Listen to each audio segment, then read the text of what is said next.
Good day everyone! For today's video, we are going to tackle the different roasting levels and different types of grinds. Roasting coffee is a skill, art, and science that requires years of practice and experience to master. As a coffee buyer and consumer, it can take far less time to understand the different roast levels and find the one you enjoy most. Coffee comes in four main roast levels, which are light, medium, dark, and darker than dark. Within these four levels, you'll find varying degrees as well. Minimal standardization of roast levels across the coffee industry also leads many roasters to create their names and definitions for their different roast levels. Now let's first tackle the light roast. Light roast is intended to preserve a coffee bean's natural aromas and flavors.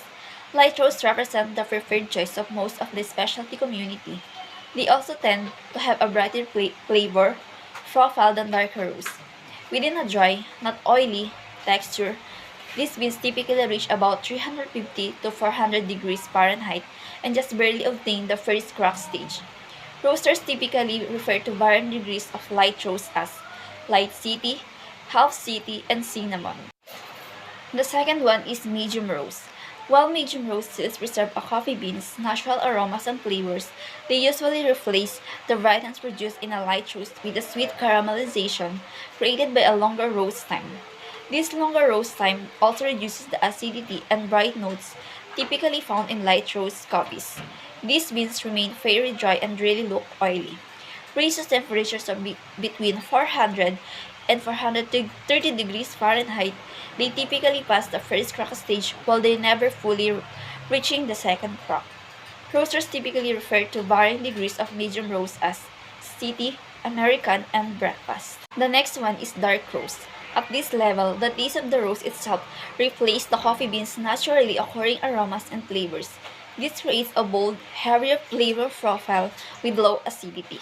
With an oily, dark brown appearance, these beans normally reach the second crack stage at a temperatures of between 430 and 450 degrees Fahrenheit. Roasters typically refer to varying degrees of dark roast as full city and Vienna. And the last one is darker than dark roast.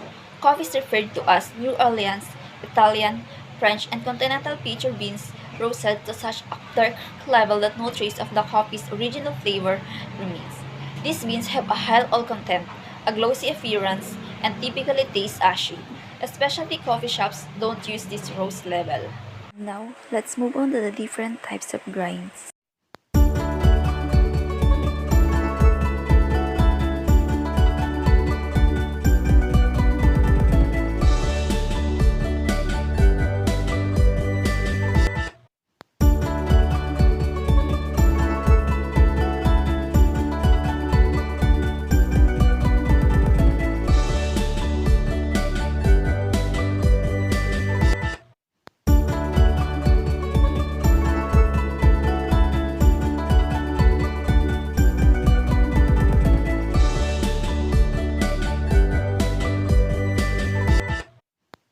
There's a lot of factors to consider when making a perfect cup of coffee, but it can be argued that nothing as important as the grind size. The quality of water you use and the temperature you brew your coffee at are one of vital importance. But for a balanced coffee, everything comes down on how you grind your beans.